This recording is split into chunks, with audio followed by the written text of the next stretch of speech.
Greetings, beautiful people. Dr. Dominique here, president of Reese Financial Services, where I am the chief financial coach, consultant, and strategist, depending on what you hire me for. So, today's message is about going back to look forward or looking back to go forward in your financial life. And this is a concept that you may be familiar with, especially in terms of your history. It's Black History Month, and we hear a lot about going back to our history, learning about our history so we know where we're going, right? We know how to proceed moving forward. Well, I share a very similar sentiment in my practice with clients when I'm working one on one, or even in my book, or in my course, Master My Money, the course, where it is important that you take a look truly at your finances for the past 30 days. Now, why is 30 days important? It's because most of our budgeting cycles are a 30-day period. Now, what does that mean? That means that you're probably getting paid 1 to 2 times a month, right? And that most of your bills, the majority of your bills are due on a monthly basis. Now, if you have the option to pay your bills annually, quarterly, or semi-annually, great. But the majority of your bills, the expenses that you take on, happen every month. So a 30-day cycle is your budgeting cycle. Okay? And so now if you're taking time to look back at the previous 30 days, here's what's going to happen. Typically two benefits. You're going to get visibility around where your money is going. You're going to see all these transactions on your bank statement. And what you should do is log each of those transactions on a blank piece of paper, or better yet, I got you. I have a template that you can use. I'll drop it in the description or in the comments. But you want to log every transaction. Now, yeah, it's sitting right there on your bank account statement. Why do you need to log it? Because you need to subconsciously train your brain that, hey, we're actually working on money right now. Dominique is taking time out of her schedule, 30 minutes out of the 10,000 minutes she gets every week, to work on her money. Okay, that's what we're doing right now. You're subconsciously training your brain. Now, the second reason why you want to log it is because it's muscle memory. You're going to get real intimate with your numbers. You need to know what they are. So if you see it on the paper, that's the first time. If you write it down on a separate paper, that's the second time. Normally, you're going to do something with it, which is creating the budget. Budget is all about looking forward. Budget is all about looking forward. Now, there are several budgeting tools, but when you sit down to create a budget, it's about looking forward. It's your future on paper. I like to say the budget is your vision board. It's what you want to see happen with your money for the next 30 days. So that'll be the third time that you start to write numbers. So your muscle memory, your mind has captured numbers three separate times.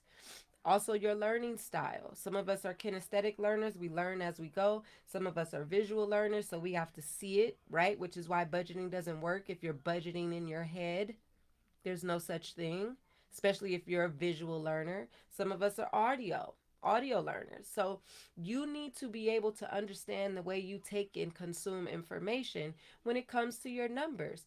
Nevertheless, you sit with that online statement, you log every transaction that's on your bank statement, and now you've got all this data, but categorize it. So you see the transaction for gas, put it into a transportation category, right? And now you've got all of the expenses that'll be transportation related in that category.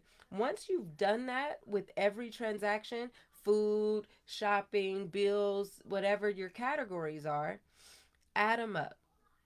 And now you've got totals.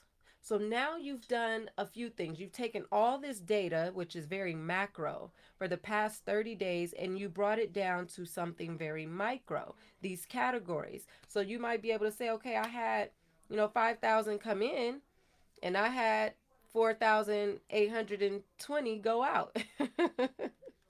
Right? So you got 180 left over on paper.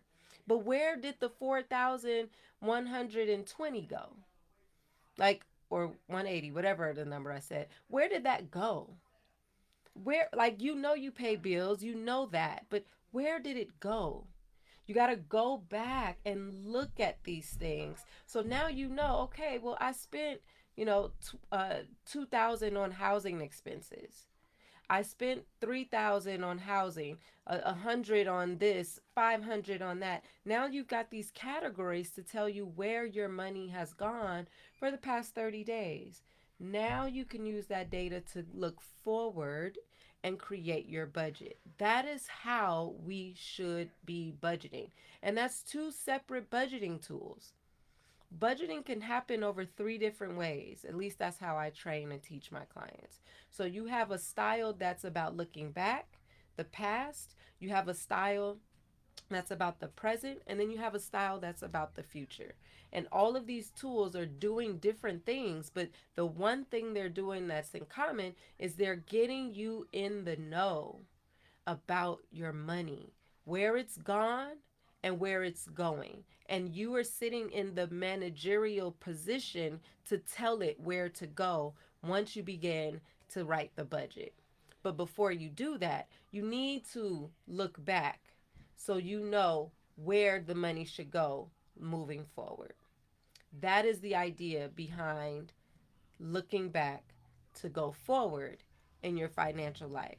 And you get to make changes. You get to say, okay, well, I spent X amount in that category. Do I want to do that again? How do I feel about that? How do I feel about spending X amount in that category? Okay, that was cool. I could do that again. That's about right. That fits my lifestyle. Okay, great. Let's continue. So when you set the budget for that category, use the same number as what you spent. But maybe there's a category that you're like, whoa, don't want to spend that amount moving forward. Now you get to identify the category and say, okay, well, here's the budget for that moving forward.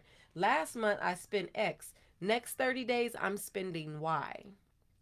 I'm not spending X. So now you've got a budget around the category. Now it's going to be on you behaviorally to stick to it. But subconsciously, consciously, you're aware of it. You're aware that you've set a budget. Now you just got to stick to it. So now this is where you check your behavior. So ultimately, that's it. Look back to go forward in your financial life. And I'm going to talk a lot more over the next few days about some of what I dropped today. Your options to start, stop, change, and continue, what that really means, how the numbers tell a story and they never lie. So there's more to come. Stay tuned. But tap in to your numbers today. Look back over the past 30 days. We're almost out of February. We have a few more days. I don't know what today is. But we have a few more days left in the month. And then you'll be looking forward to March, right? And telling your numbers what they're going to do for the next 30 days. So I hope this is helpful. I hope you can take this and take action on it. And until the next time, have a great one. Peace.